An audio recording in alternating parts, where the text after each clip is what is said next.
My girlfriend confessed to cheating on me, so I lied and told her I cheated on her too. Last night, my girlfriend confessed that she had cheated on me, and my reaction was, let's say, a bit unexpected. When she dropped the bomb, I simply told her I had been cheating on her since the beginning of our relationship. Of course, it was a lie, but I needed to see how she would react. I already had my suspicions that something was wrong. Over the past few months, she had started acting weird, staying out late, seeming distant, and, that gut feeling you get when something's not right? Yeah, that. But I never confronted her directly because, honestly, I didn't have any proof, and I didn't want to come off as paranoid. So, when she finally decided to confess, telling me she had cheated, I just stood there, looking at her, thinking about what I was going to say. That's when the idea hit me. I looked her straight in the eyes and said, "Funny you say that, because I've been cheating on you since the beginning of our relationship." The silence that followed was delightful. She was completely stunned. After a few seconds, stuttering, she asked, "What do you mean? With who?" I made it up on the spot. I told her I'd been sleeping with another woman consistently, that it was something casual but had happened several times. She lost it. Seriously, it looked like she was about to explode. She started yelling, saying I was a jerk, that she couldn't believe I had done that. She tried to justify what she had done, saying it was only once and that she was drunk, as if that somehow erased what happened. I just stared at her, thinking, the audacity of this woman is unbelievable. She was accusing me while she had done exactly the same thing. It was almost comical. Things escalated. She started pacing around the house, gesturing like she was about to do something impulsive like breaking something or even slashing my car tires. Luckily, she didn't go that far. She just kept yelling and demanding to know who the other woman was. Obviously, I didn't have a name to give her, so I just said, "That doesn't matter now. What matters is that our relationship is over." She was in shock. "You're breaking up with me over something you did too," she shouted. I laughed. "I only said that to see how you'd react. And look at you. But yes, I'm breaking up with you. Because unlike you, I don't need to make up excuses to justify what I do." She turned red with anger, and I knew I had crossed a line. But honestly, I don't regret it. I grabbed her stuff, packed it into a bag, and told her to leave.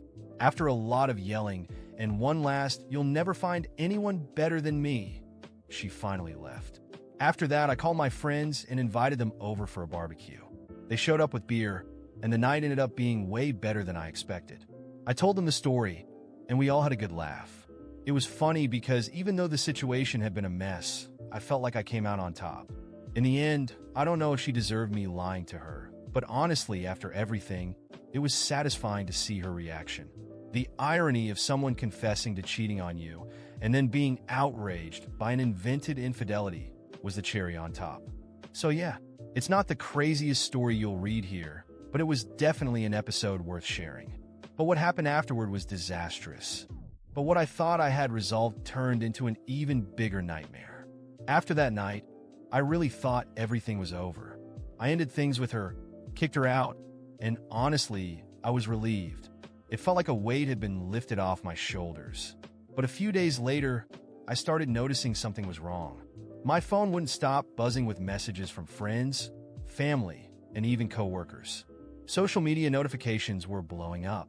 When I finally opened the messages, I realized my ex had launched a personal campaign against me.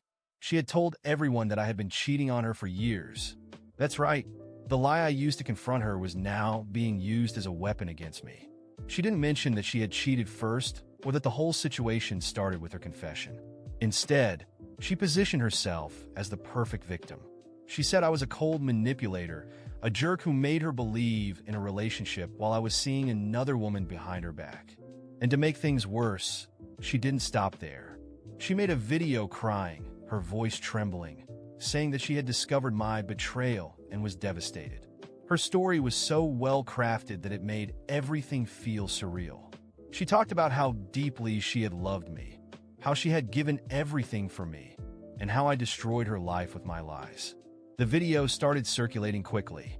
Mutual friends shared it, and soon my relatives began to see it. I didn't know where to hide. My mom called me, and it wasn't a friendly conversation.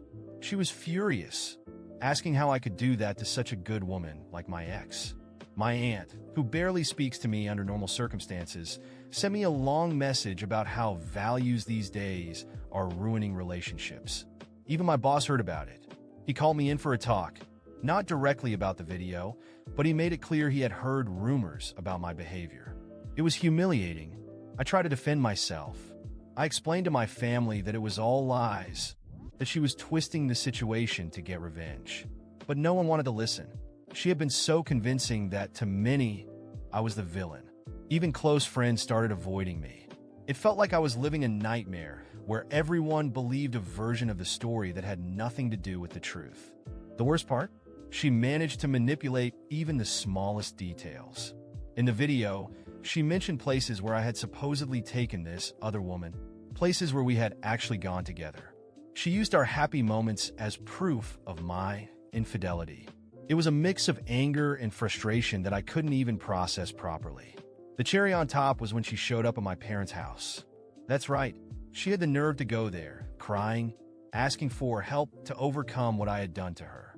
My mom, of course, completely believed her. She even took a picture hugging my ex and posted it on Facebook with the caption, "There's always room for forgiveness." I wanted to scream.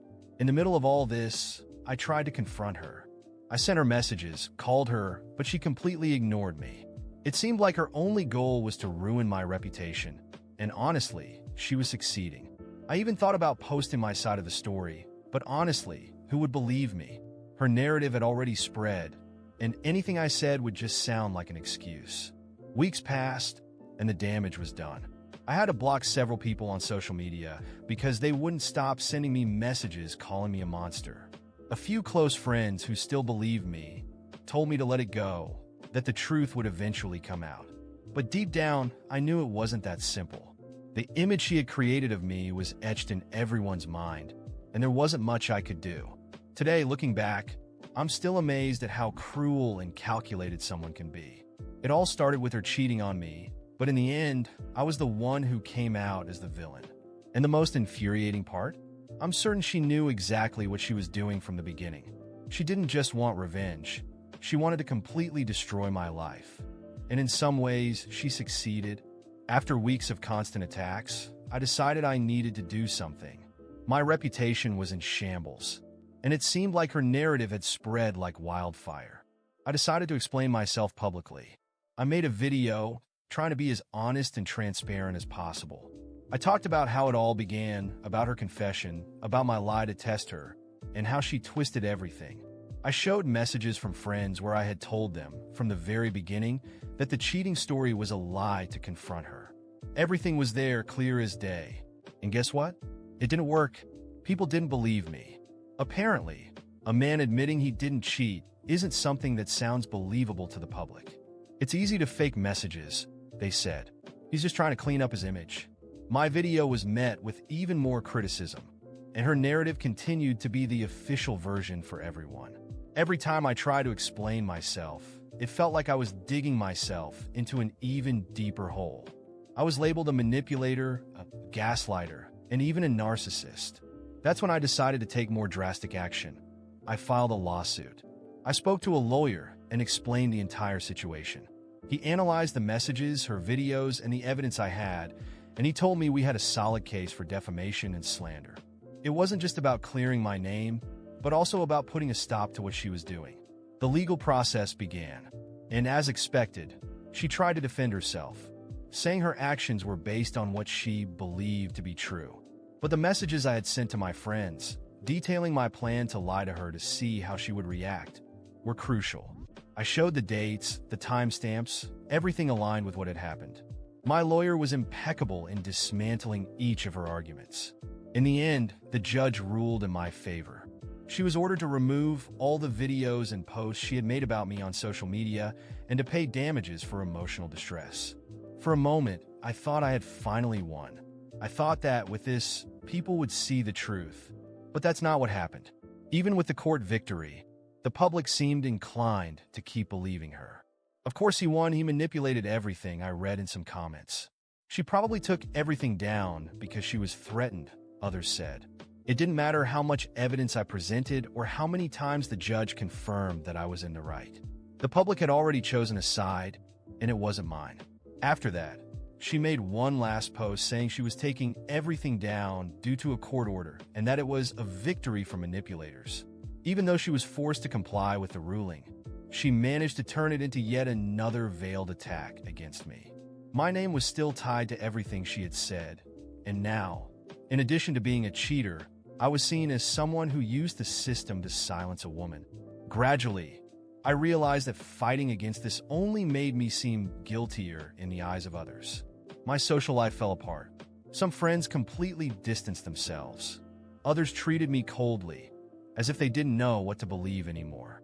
Even my family, who had initially supported me after the trial, began to look at me with a certain discomfort. It was as if I had been branded, and nothing I said or did was enough to change that. In the end, I decided to stop fighting. I simply accepted that, for many people, I would always be the villain of the story, regardless of the truth. I stopped trying to explain myself, blocked comments on social media, and disconnected from everything for a while.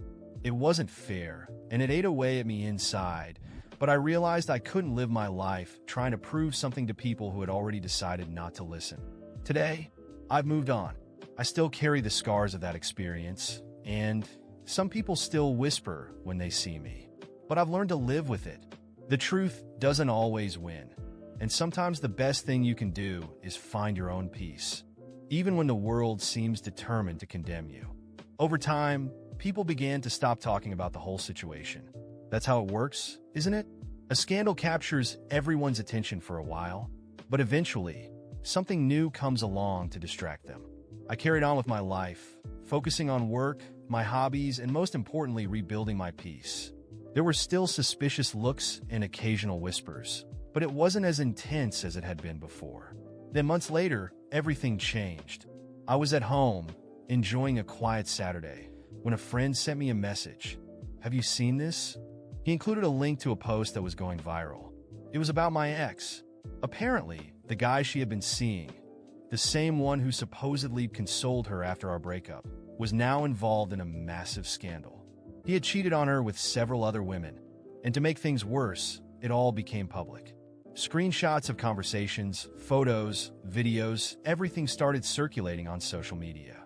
Her name was everywhere because people began connecting the dots and realizing she had left our relationship for a guy who clearly wasn't worth it. It was surreal to watch all of this unfold from a distance. The same people who had attacked me and called me a manipulator were now directing all their anger at her. Look who's talking about cheating. The victim has become the opposite. I wonder if she lied about her ex too, were the kinds of comments that kept popping up. For a moment, I thought about speaking up, saying something like, "I told you so," or sharing the evidence I had already shown in court. But then I realized it wasn't worth it. I'd already gone through enough, and I knew how fickle public opinion could be. What mattered to me was that, finally, the truth was coming out. She tried to defend herself, of course. She made posts crying, saying she had been betrayed, that nobody's perfect, and that everyone makes mistakes. But this time, no one was willing to believe her. The scandal grew even bigger than the one she had created against me. I watched it all unfold in silence, not making a single move. I simply observed as she dealt with the consequences of what she had sown. It felt strange, to be honest. I didn't feel joy or satisfaction seeing her destroyed. Maybe a small sense of justice, but nothing more. I knew what it was like to be at the center of a scandal, and seeing this made me realize how much we both had contributed to the mess, even if in different ways. However, there was an important difference. I never lied about her. She chose to do that to me, and now she was reaping what she had planted. After that, people started treating me differently. They didn't apologize directly, but some friends who had distanced themselves began to reappear, trying to strike up conversations or suggesting meetups. I was cordial, but I kept my distance. I had learned that not everyone deserves a second chance. Today, my life is calm. I don't think much about what happened, but when I do, it's with the feeling that in the end, the truth found its way out, even if indirectly. As for my ex, she disappeared from social media. I don't know what happened to her after that, and honestly, I don't want to know. I prefer to maintain the peace I've finally found. Some battles don't need to be won publicly. Sometimes, silence is the greatest victory.